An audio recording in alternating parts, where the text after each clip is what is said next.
ಉತ್ತರಾಯಣದಲ್ಲಿ ಬರುವಂತಹ ಹಬ್ಬಗಳು ಯಾವುವು, ಎಲ್ಲಿ ತನಕ ಈ ಉತ್ತರಾಯಣ ಇರುತ್ತೆ, ಏನೆಲ್ಲ ಮಾಡಬಹುದು ಅಂದ್ರೆ ರಥಸಪ್ತಮಿಯಿಂದ ಕೂಡ ಅಲ್ಲೂ ಕೂಡ ಸೂರ್ಯನ ಪ್ರಾಶಸ್ತ್ಯವನ್ನ ಮಹತ್ವವನ್ನ ಶಾಸ್ತ್ರ ಹೇಳಿದೆ. ಏನು ಗುರುಗಳೇ ಇದು ಅಂತ? ಇದು ಉತ್ತರಾಯಣ ಬಂದು ಸಾಮಾನ್ಯವಾಗಿ ಡಿಸೆಂಬರ್ 22ನೇ ತಾರೀಕಿಂದ ಆರಂಭವಾಗುತ್ತೆ. ಸರಿ. ಈಗ ನಾವ್ ಇದನ್ನ ಹೇಳಿದ ತಕ್ಷಣ ಬಹಳ ಜನಕ್ಕೆ ಒಂಥರ ಆಕ್ರೋಶ ಬಂದ್ಬಿಡ್ತದೆ. ಕೆಳಗಡೆ ಯಾರಾದ್ರೂ ಸೋಷಿಯಲ್ ಮೀಡಿಯಾದಲ್ಲಿ ನೋಡ್ತಾ ಇರೋರೆಲ್ಲ ಕೆಳಗಡೆ ಕಾಮೆಂಟ್ ಮಾಡಕ್ ಸ್ಟಾರ್ಟ್ ಮಾಡ್ತಾರೆ, ಈ ಗುರುಗಳಿಗೋ ಅಥವಾ ಇವರಿಗೋ ಏನು ಗೊತ್ತಿಲ್ಲ ಇವರಿಗೆ. ಯಾಕೆ ಅಂತಂದ್ರೆ ಜನವರಿ 15ಕ್ಕಲ್ವಾ ಸಂಕ್ರಮಣ, ಇವ್ರು ನೋಡಿದ್ರೆ ಡಿಸೆಂಬರ್ 22ರಿಂದಲೇ ಸಂಕ್ರಮಣ ಅಂದ್ಬಿಟ್ರು ಅಂತೆಲ್ಲ ಬರ್ತದೆ. 1000 ವರ್ಷದ ಹಿಂದೆ ಈ ಸಂಕ್ರಮಣ ಏನ್ ಹೇಳ್ತಾ ಇದ್ರು, ಮಕರ ಸಂಕ್ರಮಣ, ಸಂಕ್ರಾಂತಿ ಉತ್ಸವ, ಇದು ಬರ್ತಾ ಇದ್ದಿದ್ದು ಡಿಸೆಂಬರ್ 22-25 ಮಧ್ಯೆ ಬಂದ್ಬಿಡ್ತಾ ಇತ್ತು. ಈಗಲೂ ಕೂಡ ನೀವು ನಾಸಾದ ಫೋಟೋಗಳನ್ನ ತೆಗೆದು ನೋಡಿ, ಮೇಲಿಂದ ಇಂಟರ್ನ್ಯಾಷನಲ್ ಏನು ಸ್ಯಾಟಲೈಟ್ ಸ್ಪೇಸ್ ಇಂದ, ಸ್ಪೇಸ್ ಸ್ಟೇಷನ್ ಇದೆಯಲ್ಲ, ಇಂಟರ್ನ್ಯಾಷನಲ್ ಸ್ಪೇಸ್ ಸ್ಟೇಷನ್ ಇಂದ ಫೋಟೋಗಳು ತೆಗಿತಾರೆ. ಕರೆಕ್ಟ್ ಆಗಿ ಭೂಮಿ ಉತ್ತರಕ್ಕೆ ಹೊರಳ್ಕೊಂಡಿರುತ್ತೆ ಈಗಾಗ್ಲೇ. ಸೊ ನಿಮ್ಗೆ ಆ ಲೆವೆಲ್ಗೆ ನಮ್ಮ ಶಾಸನಗಳನ್ನ ನೋಡಿ, 25 ಸಾಮಾನ್ಯವಾಗಿ ಡಿಸೆಂಬರ್ 25ಕ್ಕೆ ಸಂಕ್ರಮಣ ಆಗೋಗ್ತಾ ಇತ್ತು.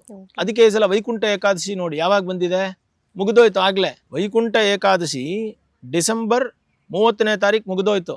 ಇವಾಗ ಜನವರಿ 15ಕ್ಕೆ ಬರ್ತಾ ಇದೆ ಯಾವುದು ಸಂಕ್ರಮಣ. ಹಾಗಿದ್ರೆ ವೈಕುಂಠ ಓಪನ್ ಆಗಿರ್ಬೇಕಲ್ಲ ಅವತ್ತಿಗೆ. ನಿಮ್ ಪ್ರಕಾರ ಇನ್ನೂ ಓಪನ್ ಆಗಿಲ್ವಲ್ಲ. ಹಾಗೆಲ್ಲ ಯೋಚನೆ ಮಾಡಿದಾಗ ಡಿಸೆಂಬರ್ 25ರಿಂದಲೇ ಭೂಮಿಯ ತಿರುಗುವಿಕೆ ಆರಂಭ ಆಗೋಯ್ತು ಉತ್ತರಾಯಣವಾಗಿ. ಸೊ ಹಾಗಾಗಿ ಈ ಡಿಸೆಂಬರ್ 22ರಿಂದ ಆರಂಭವಾಗಿದ್ದು ನೆಕ್ಸ್ಟ್ ಜುಲೈ 17ನೇ ತಾರೀಕು ತನಕ ಇದು ಪೂರ್ತಿ ಉತ್ತರಾಯಣ. ಇದರಲ್ಲೇ ಎಲ್ಲಾ ಹಬ್ಬಗಳು ಬರೋದು. ಈ ಹಬ್ಬಗಳಲ್ಲಿ ನೀವು ನೋಡೋದಾದ್ರೆ ಈಗ ಮುಖ್ಯವಾಗಿ ಸಂಕ್ರಾಂತಿ, ಇದು ಪೂರ್ಣವಾಗಿ ಉತ್ತರ ದಿಕ್ಕಿಗೆ ಬಂದಿಲ್ಲ ಇನ್ನೂನು ಸೂರ್ಯ. ರಥಸಪ್ತಮಿಯ ದಿನ ಪೂರ್ಣವಾಗಿ ಉತ್ತರ ದಿಕ್ಕಿಗೆ ಬರ್ತಾನೆ, ಅದಕ್ಕೆ ಅದು ರಥಸಪ್ತಮಿ ಅಂತ ಹೆಸರು. ಆ ರಥ ಇದೆಯಲ್ಲ, ಸೂರ್ಯನ ರಥ, ಏಕಚಕ್ರಂ ಏಕಧುರಂ ಏಕಧುರಂ ಅಂತ ಬರ್ತದೆ.